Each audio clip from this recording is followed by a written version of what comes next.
Good evening to you as well, Gonzo. How you doing? That's three good evenings there, Geo. So good evening, and good evening to you too. Sir. I'm very well. I'm not too bad. I'm leaning on my radiator so I can't bash my elbow. I don't want any more elbow incidents. That was stingy. So if I lean on it, can't bump it in theory. Don't get me worked up because my arm might start flying. That's when it gets dangerous because that's what happened the last time. Flying out. I think it was good. That was good. Well, I wish I could edit because then I would have been able to clip it out. But because I can't edit, I just have to keep going, don't I? So no, it was definitely a better video with you injuring yourself in the middle. Yeah, it was pretty apt. I was talking about West Ham injuries at the same time as well. Yes. But anyway, we've got some content tonight. We've got a bit of. It's basically around Project Restart. But I want to have a little discussion about the dangerous R word, because football is now less than 2 weeks away. So it's just time to discuss the dangerous R word. But we'll get on to that. But you wait to guess. I don't know what the R word is. You're trying to come up with a joke, but you've not come up with one yet, have you? Oh, you're bang on! Come back, give me until the end of the show, and I'll come up with something mildly amusing that begins with R. You're trying to think of something witty with R, No, I did think of one, but it was just far too rude to say. No, can't say that. No, I'm not going to. You've got to say it now. But funny enough, I saw this.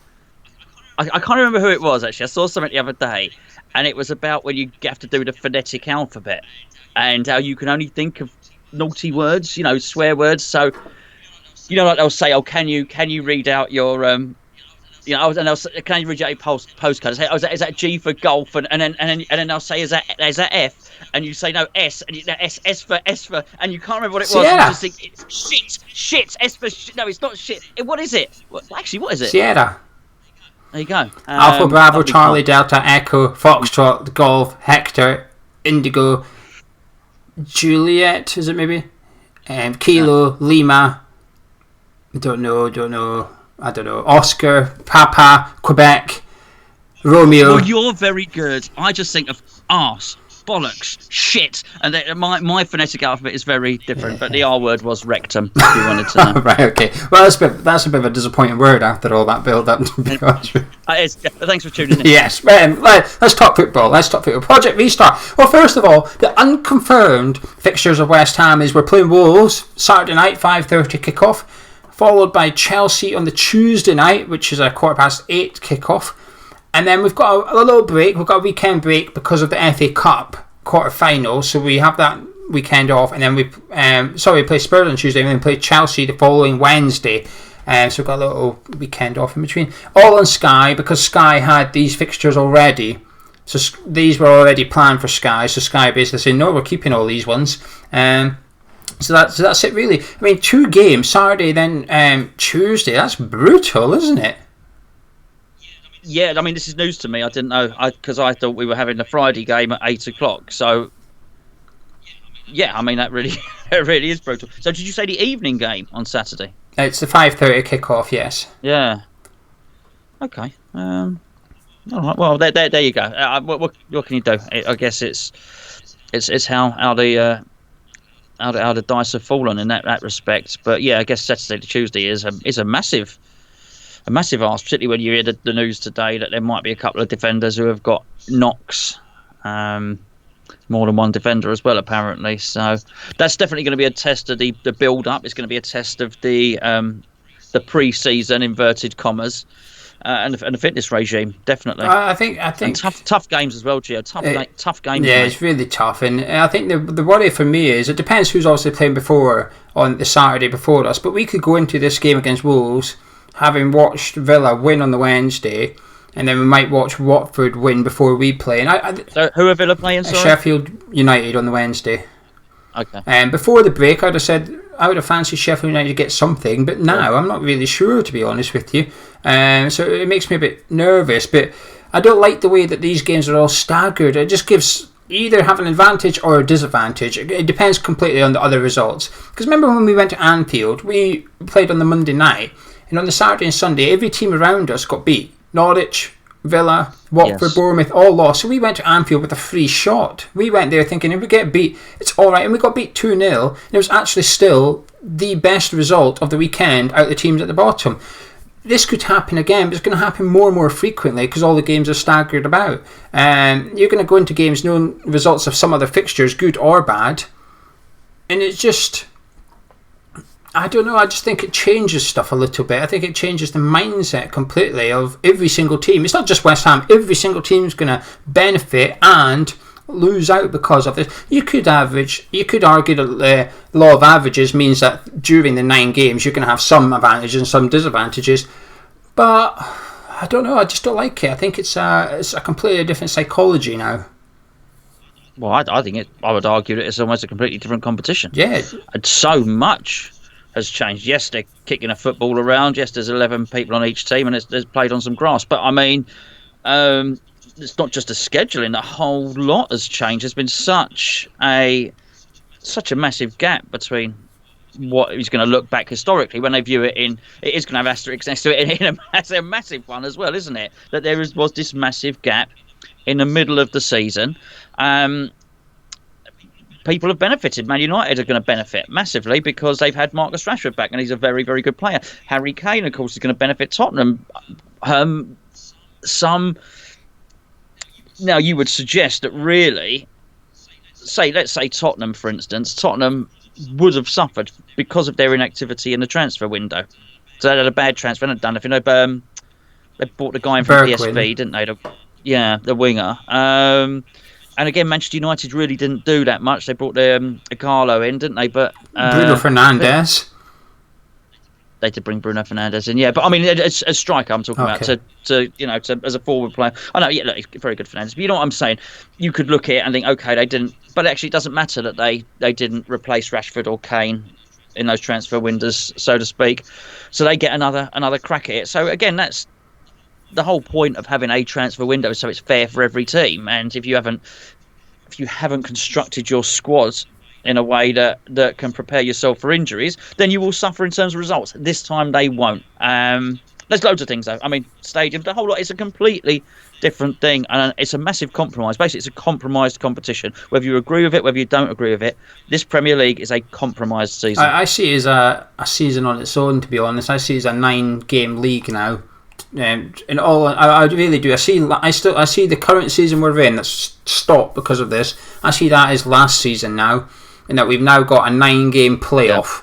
We've got a 9-game playoff to see who gets European football and who gets relegated. That's what this playoff is now. It involves all 20 teams. Go. It feels a bit like the Scottish Premiership or something, because our league splits in half up here. But it's because there's not enough teams in the league, essentially, so you can't play everyone 4 times. You can't play everyone just twice, so you play everyone 3 times, and then you only play half the league again for a 4th time. That makes sense. So they cut it in half. It's even more. If you think that's confusing, go have a look at what Austria are doing. Crikey, it cuts the league in half, and then it deducts points, but depending on where you are in the league, and you start again. It's really crazy. I didn't know. Yeah, it's really crazy. But I see this next 9 games as a little season on its own. I mean, we're away to play 2 friendlies now. You don't do that during the season. Do we know who it is? It's supposed to be Arsenal and Crystal Palace. Really? There's only so many teams we can play. Well, I thought Billericay at Southend or something. They haven't been tested. They were going to do. You can only now, because with all this stuff in place, you can only now play teams. I think they have to be within 90 miles, and even that's a stretch. You don't want to be travelling that far. And also, you're only going to play a team that's been tested. So for West Ham, fortunately, we're in London now, so we can probably play Fulham or Brentford or something. We've got those teams available because they're getting tested. But that's why we're looking to play 2 other Premier League clubs, really. So it's a bit. Wow. Okay. Well, I guess news. I haven't been tuned into stuff today, so clearly because I don't know. I don't know when they're squeezing it in though. The football's only 2 weeks away, so I wouldn't be surprised. Will they televise it? Do you reckon? No, I hope not. I wouldn't. Why would you risk people going in the ground to broadcast a real meaningless game? Yeah. It's just too risky. Just less risks as possible, and a behind closed doors friendly. You don't even need the media team from the clubs there. You don't even need that. You just need a few coaches and the players, and that's all you need. That's all you need, and the referees and stuff. It'll be interesting. It got confirmed today, though. You'll have seen this. It got confirmed today that there's going to be 5 substitutions per game per team. I hadn't seen that. No, have you not? I hadn't. No, I hadn't. No, I knew that obviously it was on the cards, but I didn't know it's confirmed. They haven't confirmed loads of stuff, so they haven't decided what happens if the season stops again. They have not come to a conclusion with that, and I think they've decided, let's focus on getting football back first and foremost, which I think is wrong. I think they should be deciding this now so that if it does stop, everyone knows what the plan is and we're not going through this again. But I think, reading between the lines, I think everybody wants to stop and then wait till it's safe to restart and go again. This season's getting finished, regardless of how long it takes. 38 games will be played. So the other thing they did decide was teams are going to be allowed to make 5 substitutions per game, and the bench is now going to consist of 9 players. So you've got an extra 2 players on the bench and an extra 2 substitutions per match you're allowed to make. You're allowed to stop the game 3 times like you normally would for 3 substitutions. But what I discovered in Bundesliga, there's a bit of a loophole here, and that is if Moyes stop laughing, Moyes might make 3 substitutions. Stop it! I knew you would laugh, but if Moyes has made all 3 substitutions, 3 stops, but yet his opposition then goes to make a sub, Moyes can put a player on at the same time because they've stopped the game. He can. It's a bit of a loophole. I think it's a bit naughty, to be honest with you. So I've seen subs in Germany get made really quickly. You can tell the manager isn't really planning. Then he sees the opposition bringing someone on. So he's like, quick, get ready, you're going on as well because we're using their sub stop. We're using their one. You can make subs at half time as well. That don't count. So, yeah, 5 subs. Do you like it? Well, I think Moyes wanted it reduced to 1, didn't he? So it's gone the other way as far as he was concerned. Do I like it?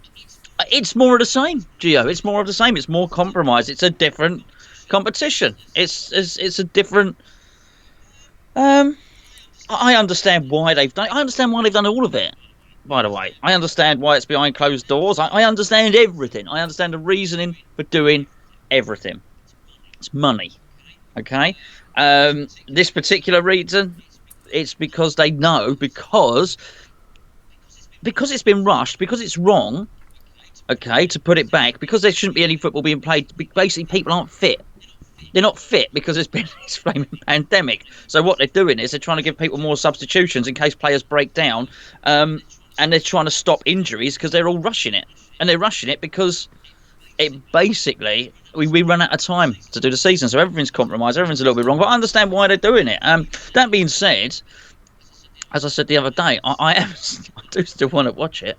You know, I'm up for it. There's no doubt about it. I understand why it's compromised. I understand it is compromised. 5 substitutes. I'm still tuning in. We're still doing our stuff. Not great. I hate it. I hate the 5 subs, Gonzo. I think it's going to benefit a lot more teams than others because it's now about squad depth. Could you imagine playing Man City? Thank God we'd have played Man City. Can you imagine? Pep just decides to bring on Mahrez, Jesus, Leroy Sané. I don't even know if he's back fit, but hypothetically, let's say he's back fit. He brings on Sané, David Silva. Crikey, 3's enough, but he's bringing on 5 world-class players, basically.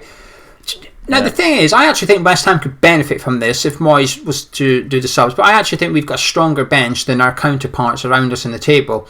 I actually think we've got a stronger bench than Leicester and Wolves. I know that's going to sound crazy. I think Leicester and Wolves have got better first 11 than us. But I think on our bench, in theory, in the first game back, we could have Jack Wilshere, Mark Noble, Yarmolenko, Antonio or Anderson. One of them will be on there. Snodgrass, Balbuena. These are not poor players. These are good, solid Premier League players we're going to have on the bench. I actually think we've got a really good bench, but I still don't agree with the rule. I think it's daft. Watching the German football, I hate it. I cannot get behind the idea that you can sub off half your outfield team because no one's. Have they got 5? Have they? Germany? Yeah, they're doing 5 as well, and I hate it. I just absolutely hate it. It disrupts the flow of the game, and not because you're making more stoppages in the game. You're not. That's the rule. But you're making more subs in.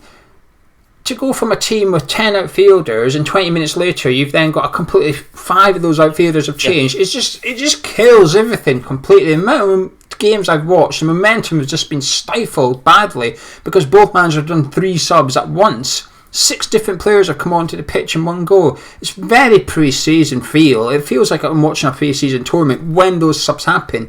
The amount of games I've seen though, they've been good, they've been enjoyable. Then the subs happen, dead, just flatlines it.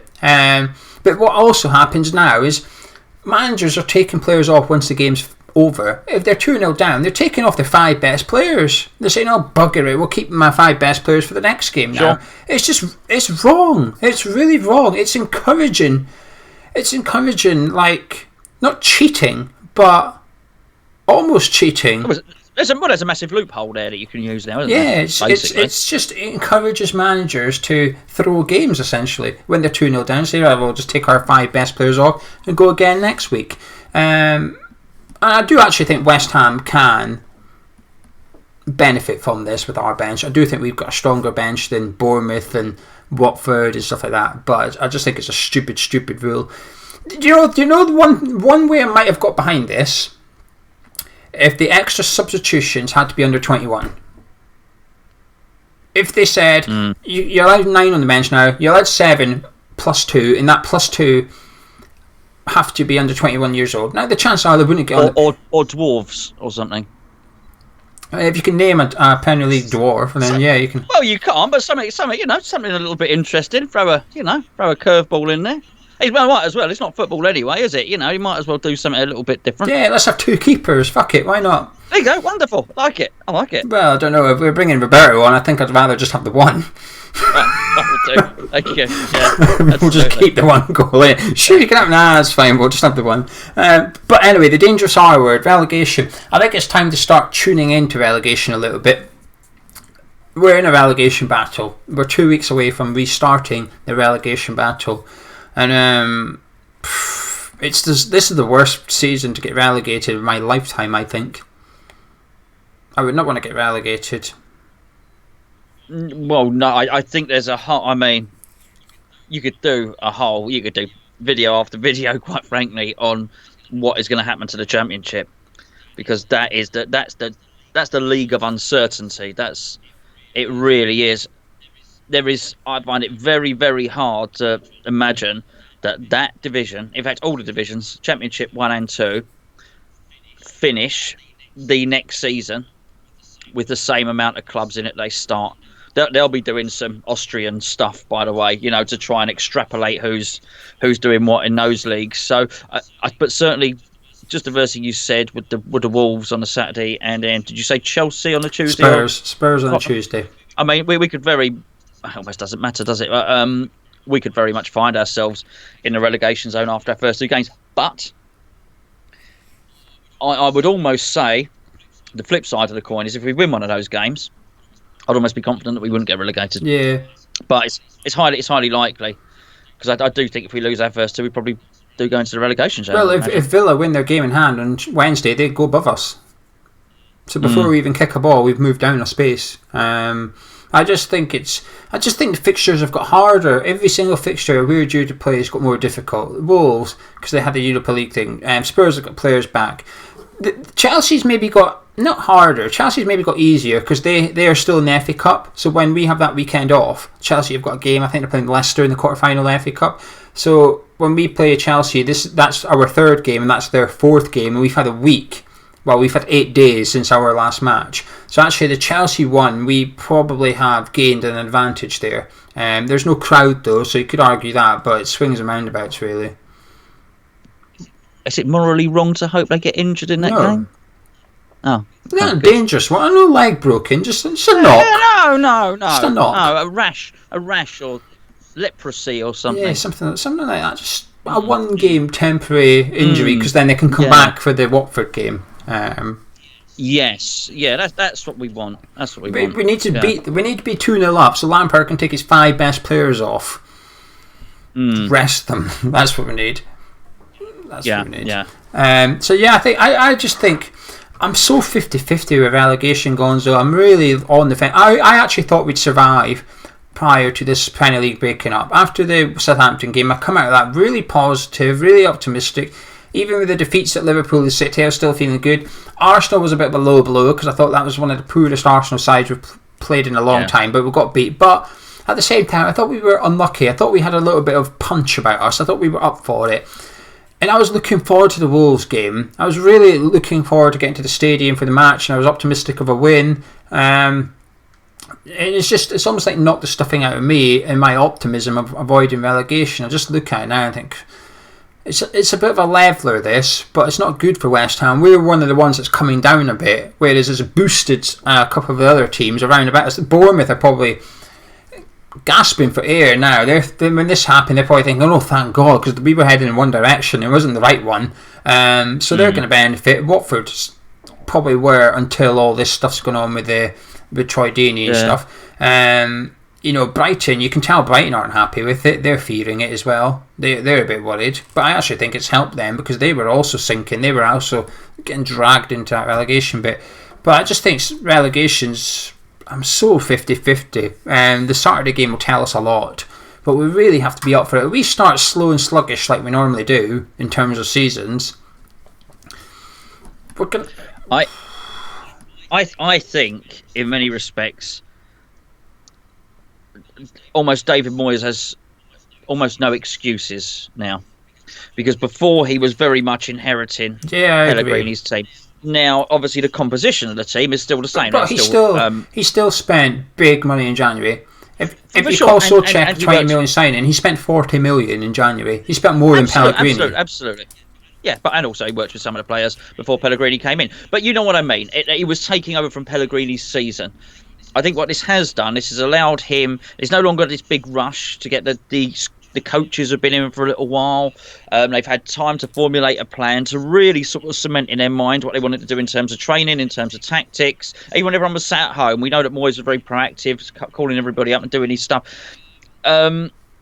I do feel everybody starts with a clean slate now, and we will now hopefully see almost the real David Moyes and the real David Moyes plan, if you know what I mean. This is now his team. He's had a long time to prepare for this. Now, obviously, people will have their own opinions of whether that will be a good or a bad thing, or whether that helps or hinders us. But I do feel that little bit of disadvantage that he might have had by being parachuted into the club in terms of crisis, he's now more settled. He's less hurried. So, be interesting to see. I'm not as worried about relegation as you are, I think. But that's because I haven't watched any football for a long time. I know, obviously, neither of you.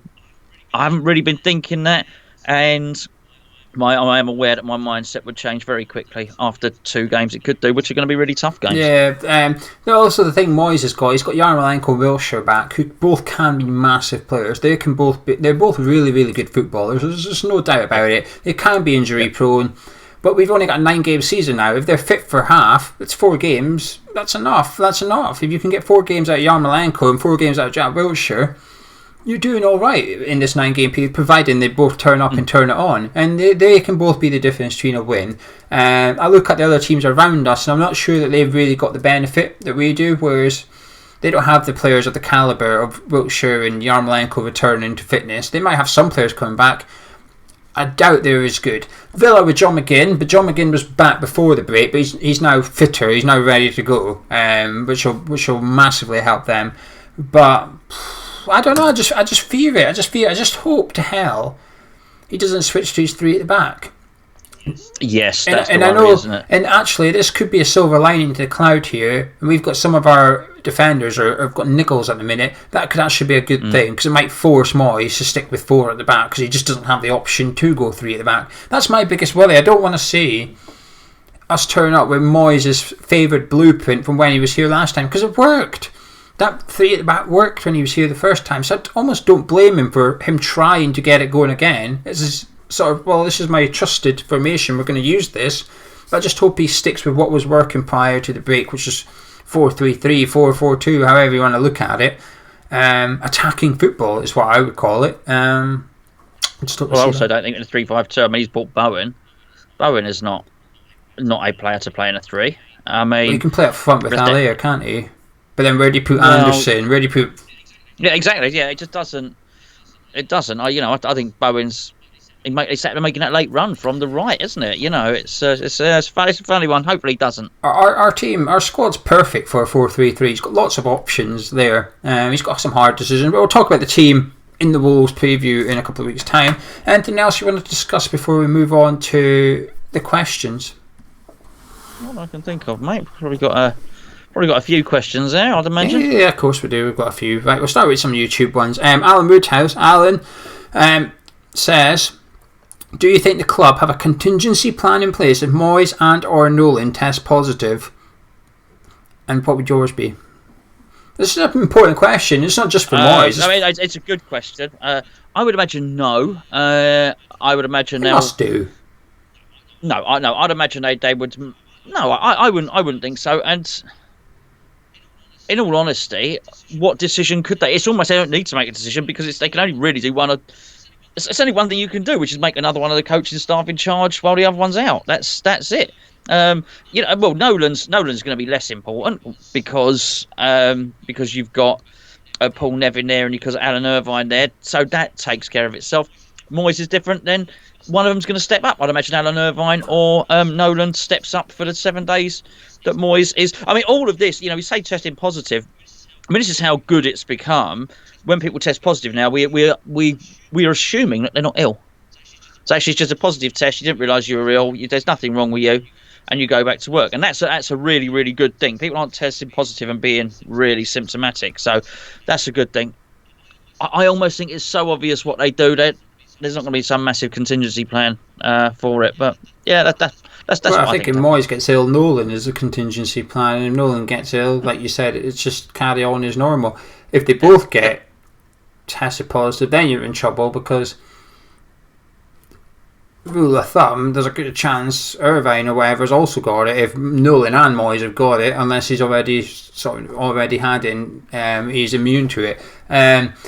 I think you're disregarding Nolan's influence a bit too easy there, though, because our turn in form, if you like, coincided with Nolan joining the rank. I would actually be maybe worried about the lack of Kevin Nolan influence in the training ground if he wasn't there for a week. I think Nolan's they're almost like a duo now. I wouldn't want one without the other.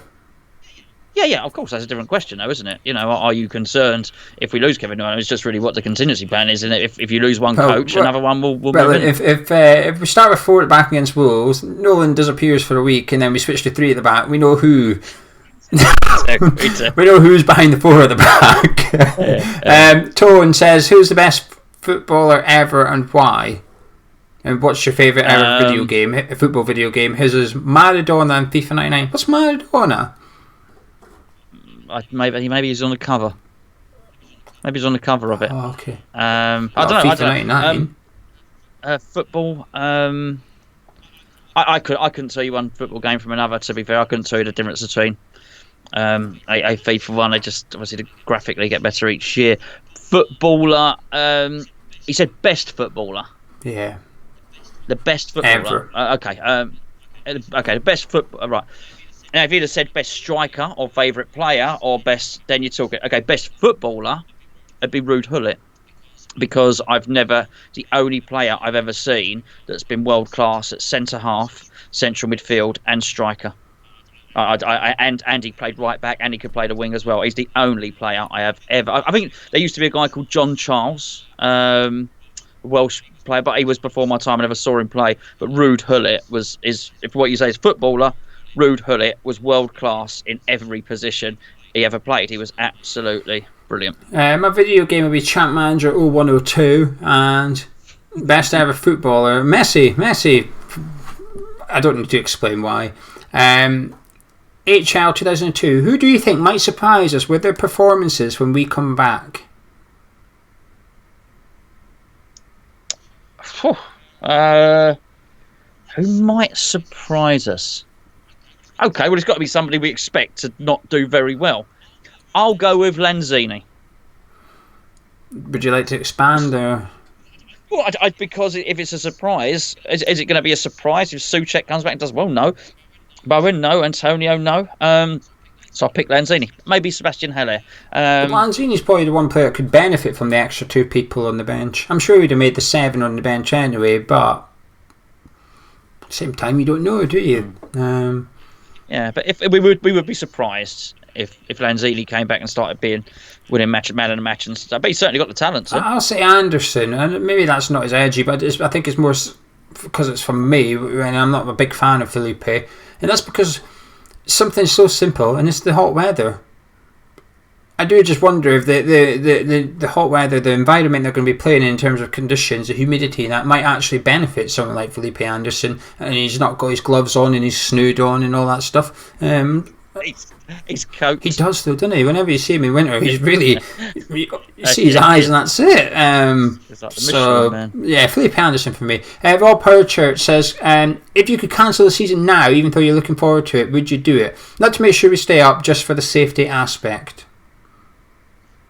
No, because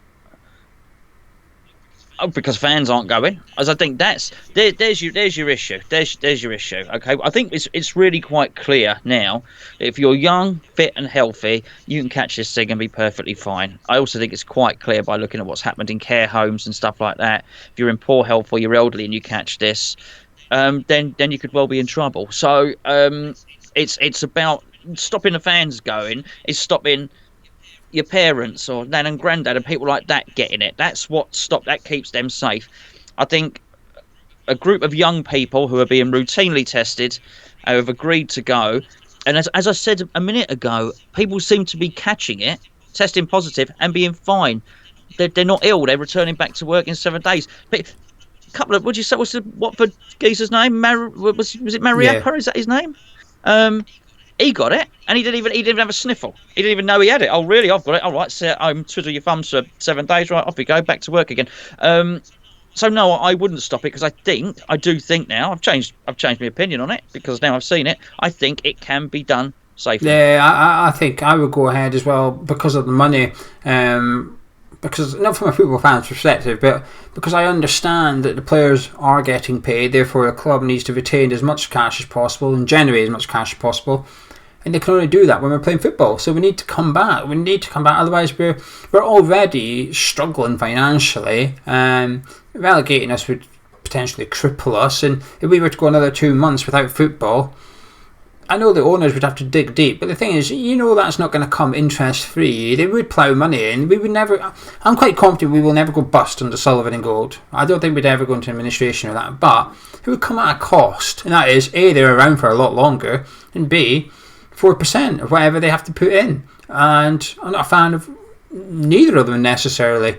But so I wouldn't cancel it just because the Premier League's going to have to save football as well. The Premier League's going to have to save League One, League Two. They're going to have to pass the money down, and they can only do that if they've got enough money.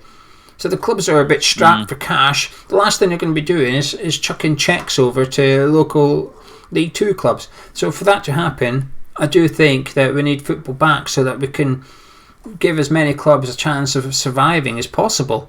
It's unfortunately, it's Big Brother's got to look after Little Brother here, and it's 20 Big Brothers in the Premier League. James Green, would you ever play against your subscribers in FIFA? Yeah, if we can organise it, we'll. Absolutely, yeah. I mean, well, I'll tell you what, I'll do it. It's the filming and stuff that's. He never necessarily says. He never says, "Would you film it?" I don't know if he's just meaning which. Yeah, I mean, in terms of, yeah, absolutely. If someone wants a game, whatever. I'll give you my gamer tag. That's what it's called, isn't it? Absolutely, crack on. Stick the headsets on. We'll have a game. Not a problem at all. Yeah. Oliver Stapley, what do you make of the hoops the club have put in place for receiving a cash refund with regards to season tickets? It's like dealing with Ryanair. There's an advert on the radio at the moment, which is how it's like trying to cancel your car insurance when it's renewal time. You've got to press all these buttons and jump through all these hoops. Yeah. I made the point when I did my video in the week about I am not the biggest canceller of direct debits.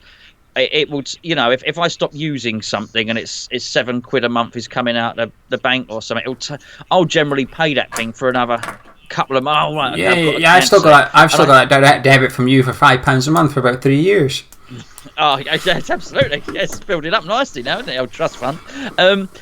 And I just think it better. I don't know how cynical it was, but it certainly plays into the hands of the people that won't then phone up. Because if you make something, if you put that many hoops in there and you make something that much hassle, so if the first time you phone up to try and transfer your club cash into real cash, actually it says you are number, You are number 54 in the queue. The estimated wait time is 40 minutes. You might think, oh, crikey. And you put the phone down. Do you then remember to phone up tomorrow? I just think there's enough blockages there, if you pardon the expression, to stop a percentage of people getting their money back. And so it just would have been easier just to put something on everyone's Ticketmaster account, which everyone's got access to, or whatever. Just, do you want club cash? Do you want your money back? A click, and it stops all of those. That's what I would have done. I'm a bit disappointed actually by how they've done it. I've been quite defensive of them over the season ticket refunds, but this, even when they put it all into club cash on the night before, whatever night it was, everybody got club cash without knowing that they were going to get it. So yes. And I thought, okay, but then I still sort of stepped back. I said, just leave them be. This is obviously the process. This is obviously the easiest thing for the club to manage it. Just wait and see. And then when you had to phone up, and then I thought, okay, not ideal, but fair enough. But then the stupid thing is, when you phone up, you get told they're going to email you a form. You've then got to fill the form in and send it back. And I think, well, what's the point in that? Put the form on your website then, so everyone can download it and fill it in and email it over to you without any phoning up. So the fact that they've done that is almost evidence that they are making it as difficult as possible, because they just don't want you to get your money out. But sometimes, I know there is some people that just won't bother, and I agree with that. But actually, I think there's also other people that will now go get their money into refunds because the club are being arsey about it. I'm one of those people. I won't do it. But I did say to you, do you know if they said to you, like, oh, we can't guarantee a price freeze on our season tickets next season or something like that, I would have went and taken it out in cash if I didn't have any guarantees or something. If the club were being arsey, I would have been like, well, two can be arsey. Give me my money back. So when they've gone and done this... Have you heard about the Tube? Have you heard about the London Underground? No.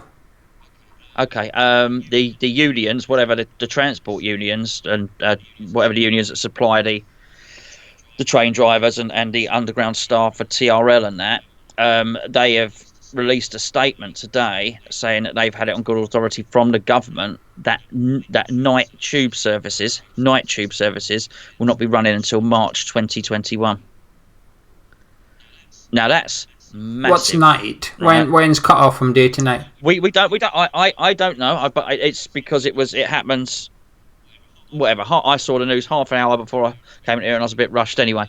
No, is night after midnight? No, I'd imagine it's before that. I'd imagine night is somewhere between 8 o'clock and midnight, right? So let's say it's 10 o'clock. That's a massive impact on anybody going to or from games. And things like that are going to impact whether you can go to a game or not anyway. I couldn't get to a game without a tube. No, either could I. Unless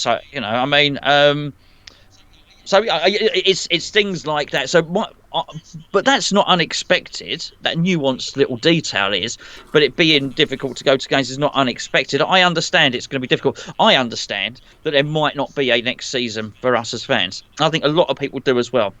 I think leaving the money in there is twofold, really. Number one, you might want to help the club out. Number two, you're safeguarding your seat. Now, yes, I know they've said you won't lose your seat anyway, but I think you still like to think, well, that's my seat. I'm staying with it, and you had already anticipated not having that money anyway. As I say, if it had come at the start of lockdown, when Geo, I've done 3 days' work since this thing's at the start of it, before I had the government money, I would have needed that money. Now, I can afford to leave it in there.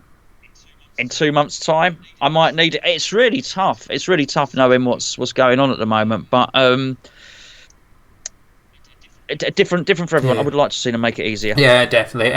In the chat, Christopher has kindly said that night is 10 p.m. till 6 a.m.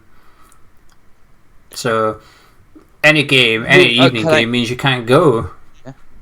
No, you can't. No, cheers, Christopher. There, even the 5:30 game would be tricky. Finishes at 7:30. I mean, you would get on the tube, but you have to go directly to the tube almost and get to where you want to be. Getting on the tube is one thing, but getting off and getting on the next one and so on and so forth is the real thing.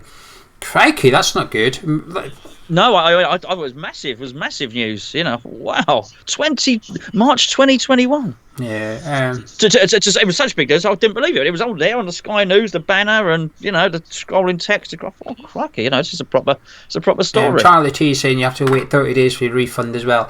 I guess that's normal, but it would have been nice for the club to speed it up. They can speed it up if they want to.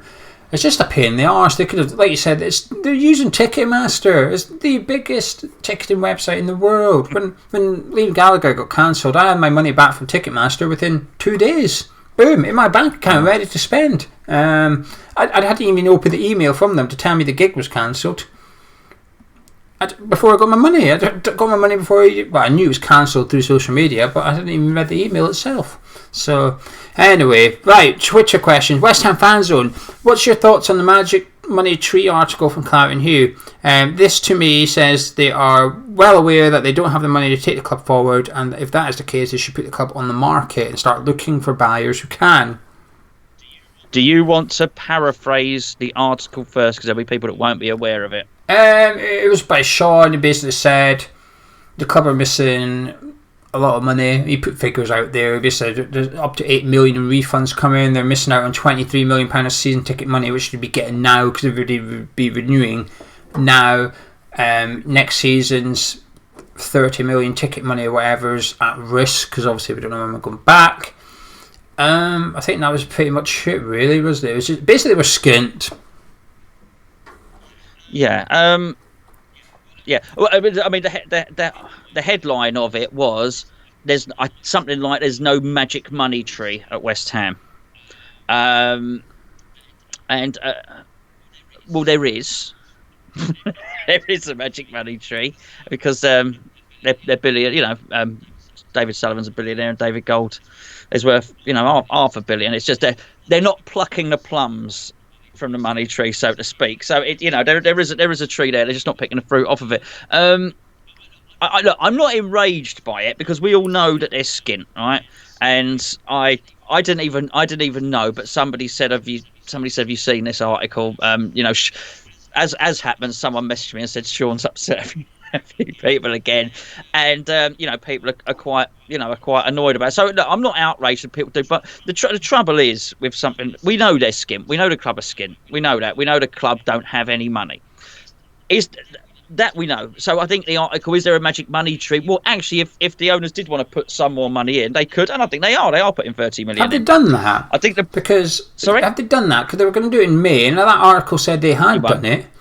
In the article, it said they had done it, but Company House hasn't got an update. No, you won't know until next year on Company's House. But surely with Company House, you've got a set period to notify them of a change of ownership. I'm really sure, as I've had a conversation with somebody last week on it. I'm really, and it's certainly not Sean or Hugh. It's somebody completely different who knows about such things, and he said to me that that wouldn't instantly appear in there at all, and he said you won't actually see that in the Company's House documents until next year. Because I said I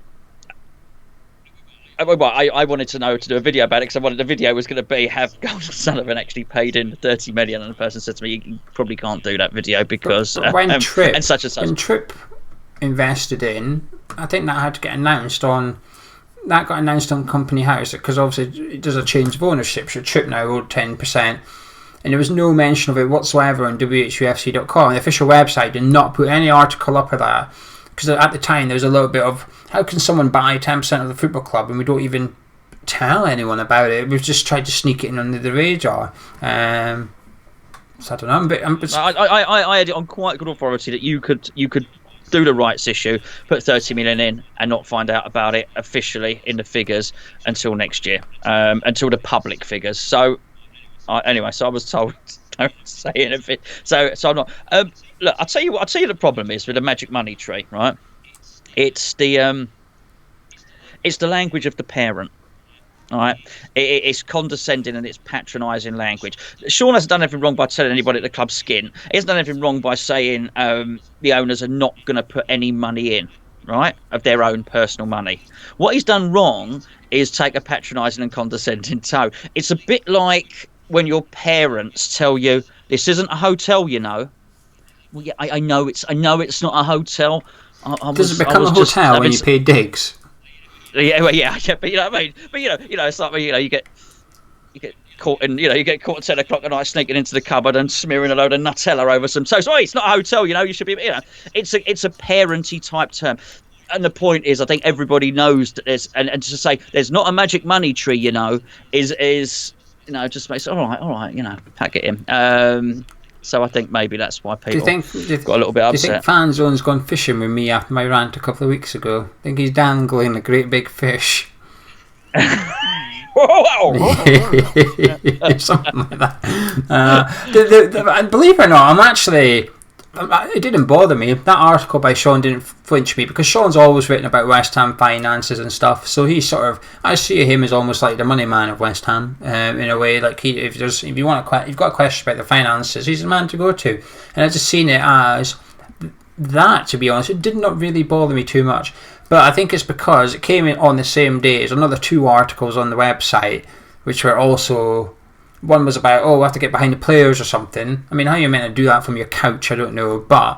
And the other one was about how they were leaving their season ticket money in. But I felt it was very, almost like high horse. Almost like looking down on people that are going to take the money out. There was no empathy towards anybody that might need the money in the article. It was very much, I'm leaving the money in because the club need the money back. And then Sean's one appeared, and I just thought it was almost like a triple blow. It was ding, ding, ding. And then when Sean's one come, I think it was just enough to make people snap a little bit. I think the thing with the, as I say, it was the language was a little bit waggy fingery, if you know what I mean. But I also felt there was too much justification about the owner's own business interests, basically, that don't think they've got tens of millions sat around in their bank accounts. It was just a little bit too much about someone else's personal finances, and and saying that David Sullivan's lost a lot of money in property, which is probably true, but I don't believe for a second that he doesn't have £10 million in his bank account, by the way. I wish I was as skint as David Sullivan, put it that way. And then he would just, well, maybe if you stop your direct debit, you might have a bit more in your bank. That's very true. And he went on to talk about Ann Summers. Ann Summers has taken a massive hit recently, which I don't understand, because I've ordered 2 blow-up dolls from him last week. I seem to be private. I'd take ages to go. I had to wait in a queue on the website, Geo. So, and I think David Gold said it brilliantly a few years ago. It's great. I do love a good one-liner. And he said, look, I've got 50 knickers shops, not 50 oil wells. Well, great. Leave it at that. There you go. It's fine. Reese says, what do you think West Ham's transfer strategy will be, and do you think we will have to sell a big player to improve other areas of our team? No, I think I don't know what the strategy will be, Reese. I don't think we have to sell a big player to improve an area of our team. I think there's areas of the team that can be improved without spending fortunes, because there are areas of the team where we can be quite weak. So I don't think you have to spend fortunes, but there are obviously other areas where we'd probably, just to improve goalkeeper, we'd probably have to spend quite big to get a better goalkeeper than Fabianski.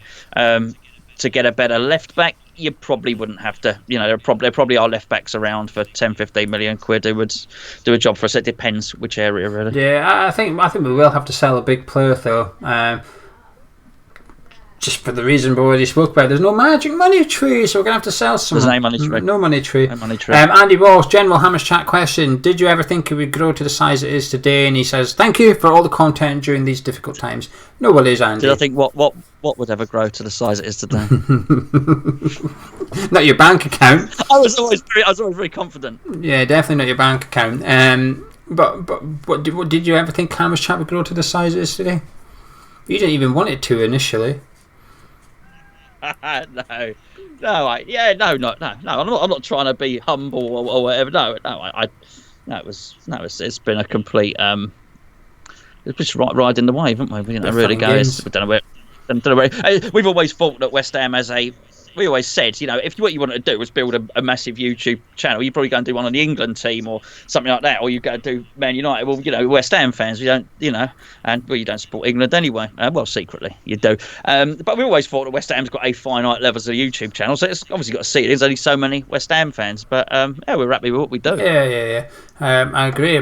Didn't think it would get this big? No, but I don't really know what I thought it would ever get to. Some things do better than I expect, and some things don't do as well as I expect. In all honesty, there's some videos I think, crikey, is that all it's got? I thought we'd have done a bit better. No, there's no magic bush at Hammer's chat. no magic views either, unfortunately. No. Connor says, do you think we will sign anyone other than Souček if we stay up? Yes. Yes. Sorry, Connor. Samzini, do you think we will ever get claret and blue seats in the stadium? All claret and blue. He says there's all this talk about squaring off the stand, but he thinks changing the seat colours will make the stadium feel more different and look like our home. Rearranging, actually, I always say rearranging the chairs on the Titanic. That is like painting the chairs on the Titanic. It makes no difference. No, I mean, no, that's not the seats. If they announced they were spending 3-4 million changing the seat colours, I say no, don't. There are other things to do. The stadium is the stands are too far from the pitch. In the middle, not the ends. The ends are as well, but the middle, along the touchline, it's going like that with the noises. Yeah, it's with the noises. That's what the noise your dolls makes as well. Oh yeah, both. Well, one of them. I couldn't afford the noise on the second. It's too dry. Come on, you Irons. Irons boy 1966. Given the fact we've been linked to Eze from QPR, do you think that spells the end for Lanzini? And if so, what was your favourite Lanzini moment? He's not dead, but...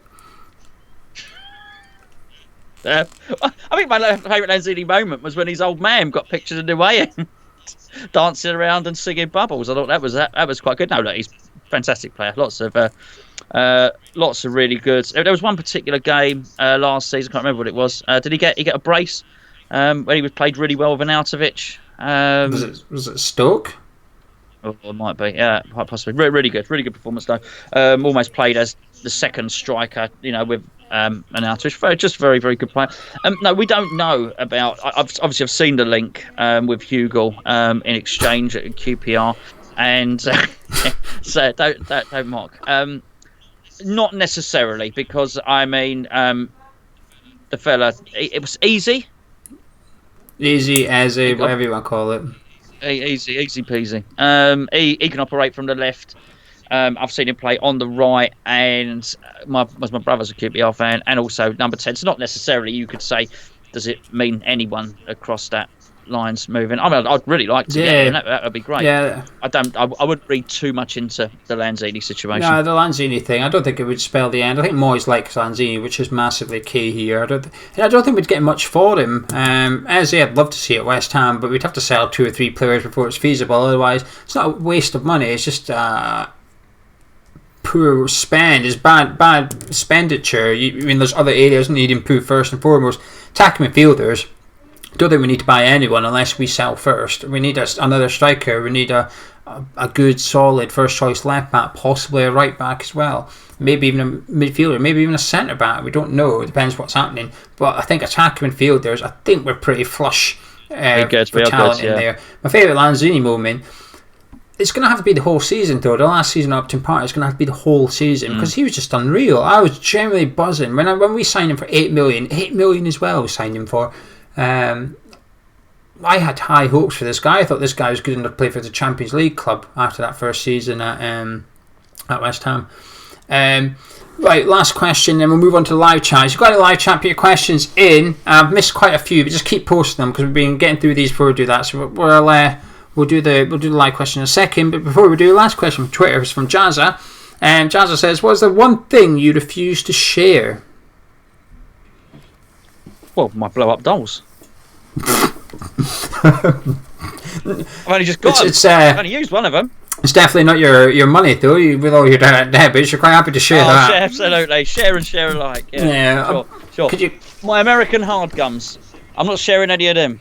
Maybe you should give David Sullivan a bit of a tip about just dishing your money out. He could... There's no magical American hard gums. I forgot about the magic trees. There's no magical bush. No. For the blow up. The one thing I won't share is Maltesers. Nah, having them all for myself. No one's getting one. Piss off, quite frankly. Right, some questions from the live chat. Let's get into this. We've got a little bit of time left, and then we'll start wrapping this up. So, live chat. Bull Sheezy, how much would you sell Friendlies for?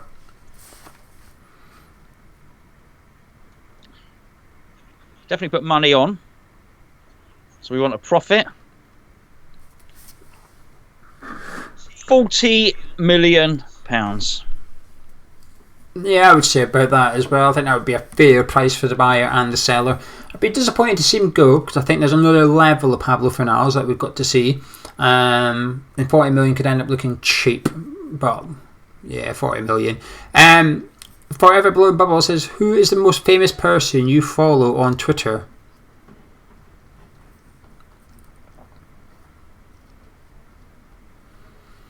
I don't know. Well, the club. I mean, individual person, Liam Gallagher for me. I don't know. You must. It would probably be like a boxer or something for you. I don't know. Honestly, I really don't know. I couldn't tell you. Gary Page. Sorry. Gary Page, would you both pay £10 out your refund money to have a cardboard cutout of you put on your seat? No, I'd pay someone £10 not to do it. Really? Well, if you don't give me £10, you need to increase your direct debit to a tenner. Or I'm going to put it on. £10 a month, clearly. I'm going to do it, so you owe me a tenner now, or I'm putting that cardboard cutout of you on there. Okay. Cheers for that. Oh, you free got money. money out of me this evening. You're not having one of me dolls, though. Do you know something? No, we didn't either. I think it looks alright. The Gladbach are the ones that's done it in Germany. I think it looks okay. It doesn't look like people are there. It looks a bit like Wii Sports. Remember when you used to play Wii? The tennis. Oh, I know the things, yeah. Do you know when the spare people, the spare emojis, are sitting in the crowd just watching like that? I feel like your doll, that. Yeah. Oh, well, there's a lot of that going on, mate. Yeah. Wait till I get to the weekend one. So, that's why you got to have two. It looks a bit like them sitting in the crowd. Nicola says, who's the most famous person to follow you on Twitter? Hamish Chat or personal? You won't know Hamish Chat. I don't know. I know who the Hamish Chat one is. Oh, the Hamish Chat one? Go on, who is it? Danny Dyer. Ah, well, there you go. We've got a new follower, ex-West Ham player on Twitter who doesn't follow any West Ham accounts but follows us for some reason. Yossi Benayoun. Well, of course he does. Oh, I know. Do you mean the person with the most followers? Probably Ethan, probably Bazinga. Yeah, I think mine. Yeah. What's he got? 1 million followers like or something? Yeah, you'd have to go with that. Yeah. I was going to say Jack, mate, but I forgot about him. I can't think. Yes, it's those people. Where would be from Hammer 1999? Where would be if we had Aldice or Bilic in charge? Probably just in lockdown, probably. Oh God, I feel sorry for people that send in questions. So, sorry, no, you're right. They've taken the time. Sorry, I'm in a silly mood tonight. I apologise. I've had too much sugar, quite frankly. Where would we be? Okay.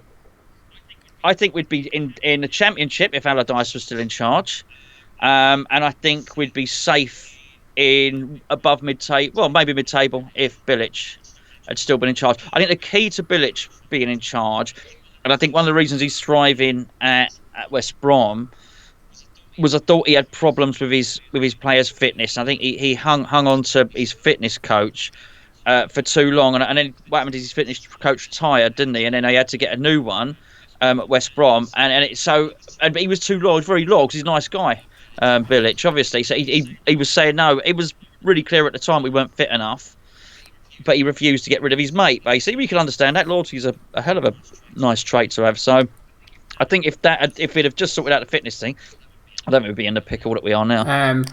Doug's asked a question about the Bundesliga. Doug, we're going to do a video next week probably about what the Premier League's going to be different, because I watched a lot of Bundesliga and there's more things than just the substitutions. There's quite a lot that's going to be different. So if that's a blueprint for the Premier League, we're going to do a video that integrates it. Nick, have you checked out Hot Mic? No, I haven't, Nick. I'm sorry. You did ask me last night, but I've not had the time. I've been building my new desk. My new desk has arrived. They contacted us. Hot Mic contacted us about a year ago or something.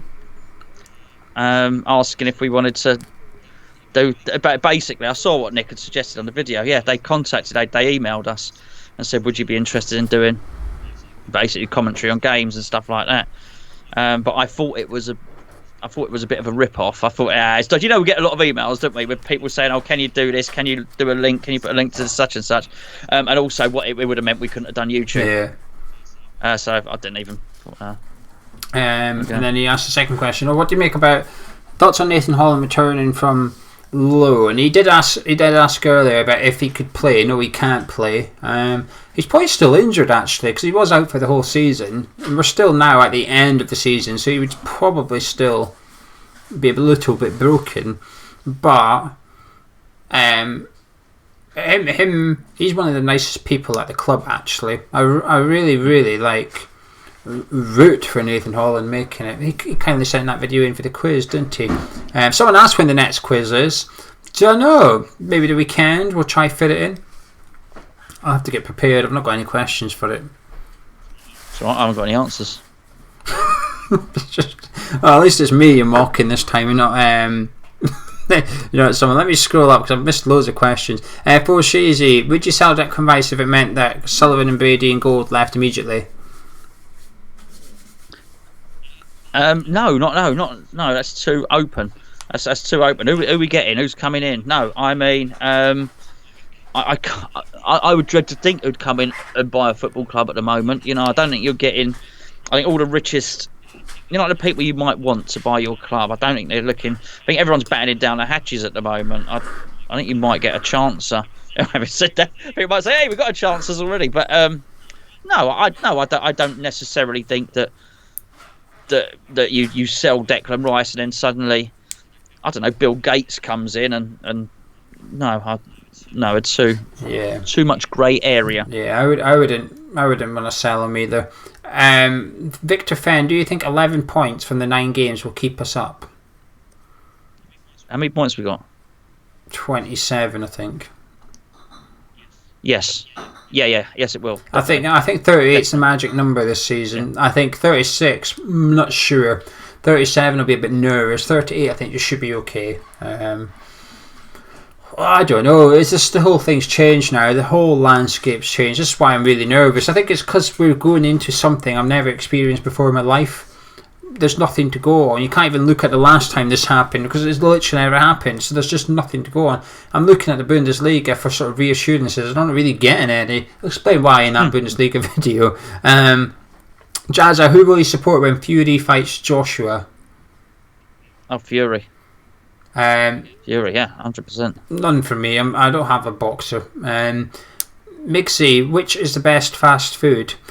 Just for context, they're discussing Mackie D's in the live chat at the minute and Burger King, so I think it's tied into like a fast food chain. Okay. Gives me terrible at digestion, actually, to be fair. McDonald's. I think to pick one of the big ones, I think I'd have to go with the KFC as the best out of those high street chain ones. But because we can't count Nando's and stuff, I take it you've got to sit in on that. So if it's a takeaway, if it's a drive-through, let's keep it to drive-through. I'll go to a KFC. I do like. I'll go Burger King because of the burger. I like the burger. He likes the flame-grilled burger. Dodgy chips at KFC, by the way. Yeah. If I wanted that, I would just eat a jacket potato. Hammer 1999. Ignore the owners for this question. That's the rule. Would you rather grow organically using Youth Academy and bargains, or big signings, basically? I think it depends who the owners. I really do, and I know he says ignore the owners, but I do think it's key. I wouldn't want to.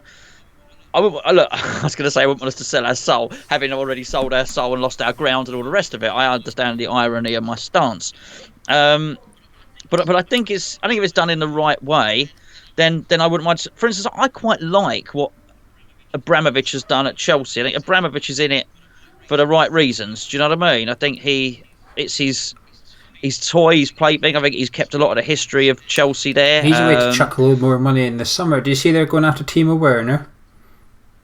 I didn't Chelsea know that. No. is very big. Everybody's saying it that Chelsea have activated Werner's release clause. They've got about 8 days left, I think, and then his release clause expires. And Chelsea have apparently gone in and activated it, and they've also got Ziyech coming as well in the summer.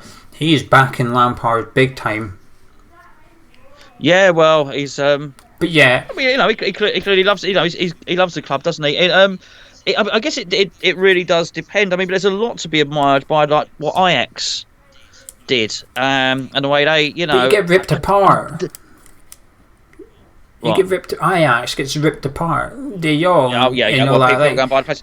I mean, Dortmund. I mean, Dortmund. Yeah, it's funny, isn't it? Really, because he picks that David Moyes picks the red ball, and I understand why. But the real one is Dortmund, because it's really hard to state how much richer Bayern Munich are than Dortmund. But Dortmund just seem to. I love what they do, unearthing these brilliant players, and yet they seem to sell. I mean, you look what happened with Dembele, and Dembele looked absolutely brilliant. And Barcelona bought him, yet they still managed to bring through better players each time they managed to sell. You always used to think with Dortmund, when Royce breaks down, they're screwed, but they just keep doing it. And it seems to be there's something going on at the club, regardless of who's manager. So, Klopp leaves, someone else comes in. They just keep doing it. And I think it's a really impressive club. And I do think, by and large, it's been organic because they generate more or less their own money. I think you've got to have a mixture of both. I think you've got to do both. You've got to be willing to show a bit of bollocks and get a big player in. You've got to pay the money for the right players, but at the same time, you also have to be astute. And this is why Chelsea are doing it very cleverly now, because while they're bringing in Werner and they're possibly in Ziyech, they've also got a lot of youth players throughout that team with Mason Mount, Tammy Abraham, Tomori. They've got a lot of young players come through the academy. It's the perfect balance to have almost. There's some teams that go too much youth orientated. Remember Southampton when they had Klein, Lallana, all those players come through and they just got pulled away immediately. Bale, Walcott didn't really get a chance because almost they didn't have enough big players. If they had a couple of big players back then, the youngsters might have stayed, they might have been a bit more successful, but because they were so determined to keep this conveyor belt of youngsters going, they ran out of youngsters. By the time all the youngsters left, there was no big player. They hadn't done anything with it. Even the players that did buy in, like Sadio Mane, they were snapped up. They were treated like a youngster. You've got to be able to do both. You've got to have something that shows that we are a big club. We are willing to spend money. We are going in the right direction. It's ambition. It's ambition, isn't it? When you go sign a player for 40 million, that is showing ambition. But at the same time, you have to have a pathway for the youngsters getting in the team. It's a very tricky balance to do. Not many clubs do it well. Brentford, I think, is a perfect example where you get your recruitment right, you can succeed. But here they are having a good season. They're going to get picked apart. In normal circumstances, we were living in a normal world right now. 3 or 4 of those players will be gone in the summer. They lost their top goal scorer last summer. They're going to lose them again this summer. And it's 2 different players. So it's a very difficult thing to do. So I'd like to see us do both. Clever scouting, but at the same time, when there's I know he's not worked out, but when there is a Sebastian Aller there and it requires you getting a checkbook out, you get the damn checkbook out and you go get him. But Bowen, that's getting the checkbook out, but growing organically, I think. Youngster, not a big fee, but he's not cheap. 17, 20 million, he's not cheap. So it's a bit of both anyway. Right, last question. 2 more questions. Emily says, with Noble being the longest serving Premier League player, do you think he will have any influence over West Ham's future in terms of what we were promised after leaving Upton Park? None whatsoever. No influence at all. If he's lucky, he'll get a coaching job, Emily. That's it. And there'll be no influence from him at all. It's difficult. It's difficult because this is going to come across so bad, but this is my honest reaction to that. I think they'll use him as a human shield. I do. I think the board will say, "Oh, this guy's the perfect guy to have there." And when the shit hits the fan, that's who we're going to blame next, because they always need someone to blame. The board always needs someone. It's usually the managers. Tony Henry, well, to be fair, Tony Henry was just racist in the end, but we saw it with Usalos, didn't we?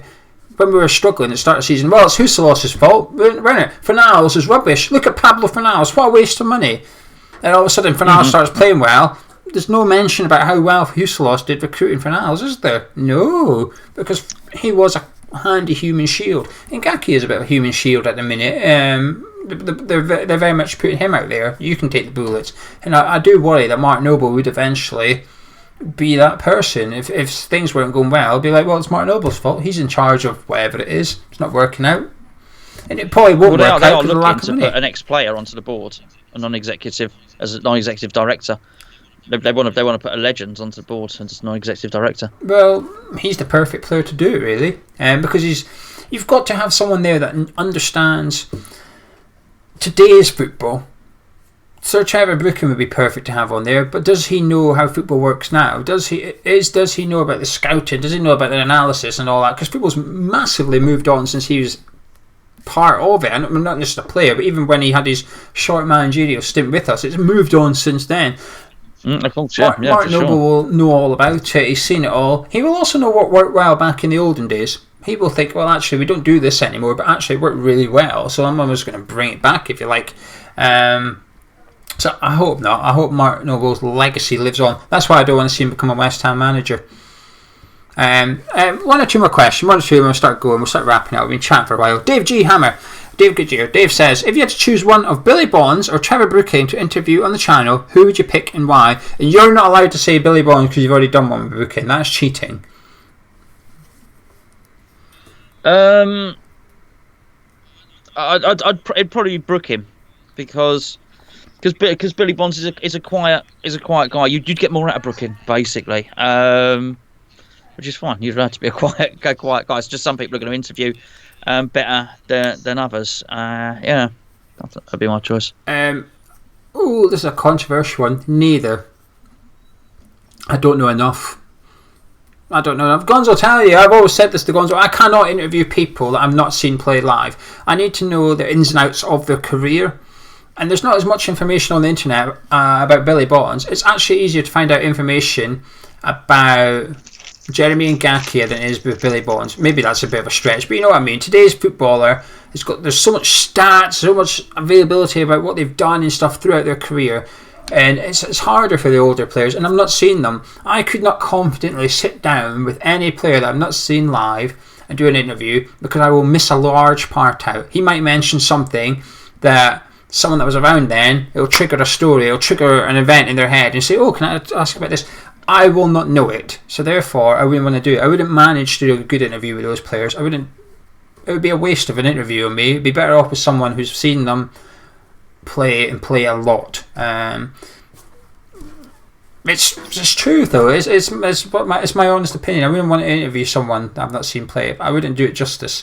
Because when I do an interview, when I've done the Dean Ashton one of that, crikey, I must spend about a day getting ready for it, watching all the goals as you can, looking up everything, just making sure I've got everything. I don't even ask him about half the stuff I've got written down. It's just in case he mentions it, I've got a note about it, so I can have a chat about it. Put your lucky pants on. Yeah, I've always got my lucky pants on though. No trousers when he does the videos. No trousers. Robert Singleton, do you think you'll be able to keep the content going when you're both back at work? Mate, I'm insulted. If we've managed to keep the content going recently, yeah, absolutely. I've not been off work. Remember, both at work. I've not been off. I've been working the whole time. I've not been like Gonzo, sat at home. I've been, Viper Riley over there. So I'm, I've been at work the whole time, so it's no different to me. I'll be okay. Right, do you want one more question and we'll call it? Give us one more question. Pick 1, 2, 3. Oh, that's tough. Can I have a think about it? Well, if you want, but I'm not going to say anything, so it's going to be a moment of silence in the video. Let's have a moment of silence. Let's see how many people we lose. We've lost 2! Let's not do that. We've lost 2 people. Quick, it's gone up by 3. Anything. Number 4. It's just jumped up by 3 since we started speaking again. Okay, question number 1, please, dear. Well, I've lost it now. It's gone up the page. All right. Well, don't worry about it. Well, Okay. thank you for tuning in. No, there is one question: is who's your favourite current Premier League manager? I like. Ooh. I quite like the Norwich one because he's got a squeaky voice, so he's quite good. He sounds a bit What's like his name, a lady. Gonzo? His name's not Gonzo. Do you know the Norwich manager's name? No. What's his name? Daniel Farke. Of course it is. I should have remembered Yeah, that. for Farke's Sounds sake, rude. you should have known that. Absolutely. For fuck's sake, as he used to say. Actually, no, that's wrong. It's not quite as bad. Anyway, he's very squeaky. He's quite interesting to listen to him speak. I think Mourinho's quite good. I like watching Mourinho because when he comes into a club, he's all happy. I quite like watching the cloud descend because he's always very happy. Mourinho, when he comes in, you just know the cloud's coming. It comes out and it gets more and more miserable, more introverted. Do you remember when he came in? Oh, look at the ball, boy! The ball was great. He's one of the squad, and he's all happy. Oh, I'm really pleased to be here. And the cloud starts coming over, and then he starts slagging everyone off. I think that's quite good. I quite enjoy watching. I like the one. I think it was a Champions League game. It was with Spurs when he was sitting having a sip of water. And someone that was on a booking did a foul that was possibly a bookable foul, so he's a bit pissed off that the guy never got a second yellow, and he never got a booking, but he didn't realise it would have been a second yellow, so his assistant says to him that would have been a second booking. So Mourinho, who he isn't even angry, he's just sipping his water, suddenly runs up to the board and makes I just thought that was just classic Jose. I've got two. It should be Brendan Rodgers. I really like Brendan Rodgers. I'd love to have had him at West Ham. That's gone now. But it's Nuno, the Wolves manager. I just think what he does that team is unbelievable. They are by far punching above their weight, and they've just got a system.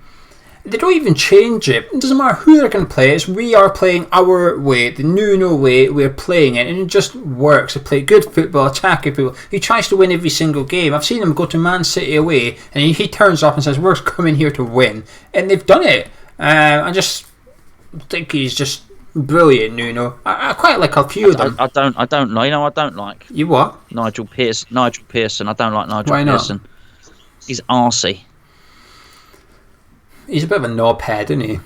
Yeah, an RC knobhead. just a knobhead. I quite like a few of them. Hassan Huttle's always signed a new contract at Southampton, so that's quite a good move for the Saints. I think he's signing a long-term deal as well. Mm-hmm.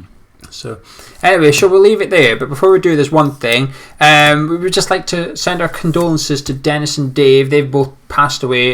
Dave is a cousin of a friend of ours on the channel, Luke. It's Luke's cousin who went to West Ham home and away for years, and obviously Dennis, everybody knows from Hornchurch Coaches. It's sad news to lose two of our own this week. I have actually been quite choked almost reading social media today with all the tributes for Dennis, because social media has become a very funny place in the last week or something because of the world. Maybe a bit longer than a week, but it's blowing up this last week. And my timeline's a lot different. My timeline's changed. It's normally football with a bit of music and a bit of gambling, and it's just changed this last week. And I normally use social media as an escape to take my mind off something, a bit of chill time. And I've not been had that this last week or something. But today, all I've seen is tributes to Dennis, and it's been genuinely beautiful. The amount of people, and I've seen a lot of young players at West Ham, or that have left West Ham, that come through the academy. Josh Cullen, Lewis Page, they've been tweeting about how Dennis would pick him up and take him to training and take him home again. Elise, who's our current, he's about 18 years old at the minute. He's still at West Ham. He's tweeted about how Dennis would pick him up from his house, take him to training, wait for him, then take him home and drop him off at his door. And the tributes to Dennis have been just... He's got a lot of love. Yeah, he has had a lot of love. You didn't have to meet him to know about him, if you know what I mean. And there's not that many people you can say that for that isn't a celebrity, if that makes sense. No. The Stevie Bacon effect in that, you do your job well, and you have a love for the club, and you know, and everyone knows about it. Yeah, so sleep well, Dennis, and sleep well, Dave, and well, Gonzo, you have a different kind of sleep tonight, but you sleep well. Yeah, no, I was going to say, yeah, steady on, but no, absolutely, mate, and thank you everybody for tuning in. I've had to refrain. I've only eaten one sweet during the whole show, which has been. They're right there. They're there. It's been very tempting. I secretly ate one. It wasn't very secret. People in the live chat started commenting about how damn rude it was. Really? No one said it was that. I just tried to get a reaction. Didn't work. No. It was a nice sweet. I've been very, very disciplined. Anyway, if you've enjoyed this episode of Cup of Tea, drop a like on it. It helps us out a little bit. You want to become a patron of Hammers Chat, go to patreon.com/Hammers Chat. Links in the description. You want to sponsor us, you want to help the channel out, help me and Gonzo out, links in the description. You're going to get a lot of content in the next 2 months that will not be on this channel. Don't worry, there's nothing getting removed from the channel. There's additional stuff, player ratings, a look at the opposition, a Skype call in the morning games, Patreon podcast, a mug of tea with myself and Gonzo next week. Don't know what. Unbelievable. You couldn't even just wait 2 minutes, could you? Pardon? Ridiculous. Anyway, 2 minutes, that's all your doll gets as well. Way! Right, shall we leave it there? That's a combined. I like the way when you said /, you went /. Doesn't everyone do that? I always /forward. /. Just showing people what it is, reminding them.